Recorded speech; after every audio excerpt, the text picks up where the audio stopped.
Assalamualaikum warahmatullahi wabarakatuh.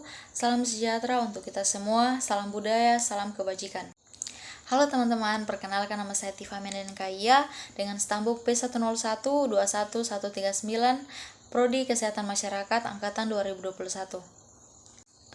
Nah teman-teman, pada kesempatan kali ini saya akan membahas terkait salah satu penyakit tidak menular dan hubungannya dengan gizi yang merupakan salah satu tugas untuk memenuhi mata kuliah ekologi panganan gizi. Nah, jadi judul besar yang saya ambil adalah penyakit jantung koroner. Nah, untuk itu mari kita lihat bersama beberapa submateri yang akan kita bahas ke depannya.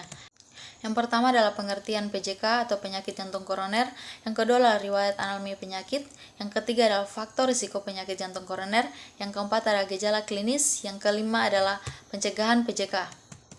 Nah, langsung saja adalah pengertian.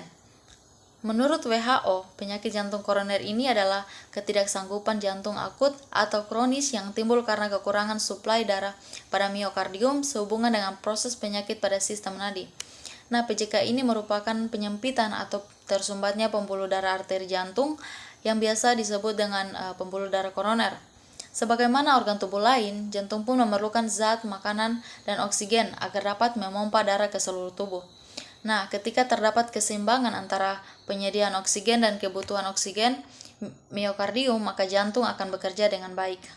Kemudian pada sub yang selanjutnya adalah epidemiologi. Berdasarkan hasil survei kesehatan rumah tangga nasional, dalam 10 tahun terakhir angka penderita PJK cenderung mengalami peningkatan. Nah, diperkirakan bahwa di seluruh dunia PJK tahun 2020 menjadi pembunuh pertama tersering, yakni sekitar 36% dari seluruh kematian. Nah, di Indonesia sendiri mencapai angka 26,4%, di mana angka tersebut 4 kali lebih tinggi dari angka kematian yang disebabkan oleh kanker, yakni 6%. Tingginya prevalensi penyakit jantung koroner di Indonesia ini disebabkan oleh gaya hidup yang tidak sehat, seperti contohnya merokok dan pola makan yang tidak seimbang. Nah, dari berbagai hasil penelitian ditemukan bahwa merokok dan pola makan yang tidak seimbang ini merupakan kontributor utama terjadinya penyakit jantung koroner. Selanjutnya adalah riwayat alamiah penyakit. Nah, pada PJK ini terdapat beberapa tahap dalam riwayat alamiah penyakitnya.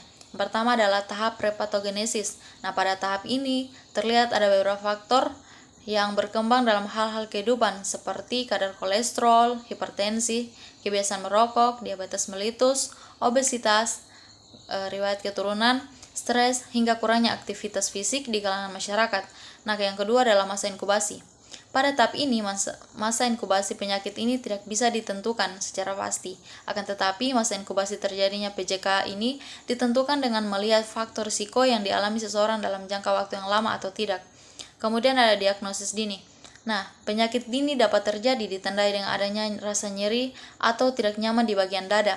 Nah, terjadi dalam skala ringan jika jantung mengalami kekurangan darah. Kemudian adalah tahap lanjutan. Nah, pada tahap ini ketika keadaan penderita berubah menjadi memburuk. Kemudian ada tahap akhir. Nah, penyakit PJK ini bisa sembuh secara total yang ditandai dengan tidak adanya penyumbatan pembuluh darah oleh plak. Nah, namun dapat juga bersifat kronis yakni tidak merujuk ke keadaan sehat bahkan meninggal karena tidak segera ditangani dengan baik. Nah, yang selanjutnya adalah faktor risiko PJK. Nah, faktor risiko PJK ini terbagi atas dua. Ada yang tidak dapat dimodifikasi, tapi ada juga yang bisa dimodifikasi. Nah, faktor risiko PJK yang tidak dapat dimodifikasi yaitu termasuk faktor genetik, usia, jenis kelamin, ras, dan postmenopause. Kemudian yang dapat dimodifikasi adalah hipertensi, dislipidemia, diabetes mellitus, merokok, dan obesitas.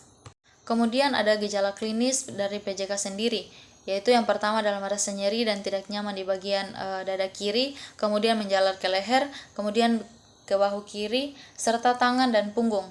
Kemudian adalah penderita akan merasakan ada tekanan, remasan, bahkan terbakar hingga tertusuk. Kemudian penderita akan merasakan keringat dingin, mual, muntah, lemas, dan pusing hingga pingsan. Nah, selanjutnya adalah hubungan asupan zat gizi dengan PJK.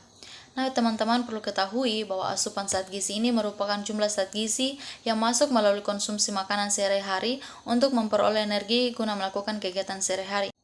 Jadi, jika energi yang kita dapatkan dari asupan zat gizi tidak kita gunakan, maka akan menjadi penumpukan lemak pada tubuh. Nah, ketidakseimbangan antara energi yang masuk dan energi yang digunakan akan memicu terjadinya obesitas. Nah, dari hasil penelitian menunjukkan bahwa obesitas meningkatkan risiko kejadian PCK. Nah, seseorang yang memiliki gaya hidup yang sehat maupun tidak sehat sama-sama memiliki risiko terkena penyakit jantung koroner. Obesitas yang berlangsung lama cenderung menjadi diabetonik atau menyebabkan diabetes akibat terjadinya resistensi insulin yang kemudian di situ dapat memicu risiko terjadinya penyakit seperti hipertensi, dislipidemia, dan kumpulan gejala akut sindroma metabolik. Nah, telah dibuktikan dari berbagai penelitian bahwa sindroma metabolik ini dapat meningkatkan risiko penyakit, salah satunya adalah penyakit jantung koroner. Kemudian yang selanjutnya adalah pencegahan penyakit jantung koroner yang bisa dilakukan. Yang pertama adalah tidak merokok atau berhenti merokok untuk menghindari efek bahaya dari rokok. Yang kedua adalah mengurangi asupan natrium atau garam. Yang ketiga adalah menjaga berat badan agar tidak obesitas. Yang keempat adalah menghindari makanan yang mengandung kafein. Yang kelima adalah berolahraga secara teratur. Yang keenam adalah mengonsumsi obat yang dianjurkan dokter. Yang ketujuh adalah istirahat yang cukup. Dan yang kedelapan adalah menghindari stres. Nah, teman-teman, itulah sedikit pembahasan mengenai penyakit jantung koroner, kiranya dapat dipahami agar menjadi manfaat untuk diri kita dan untuk orang lain.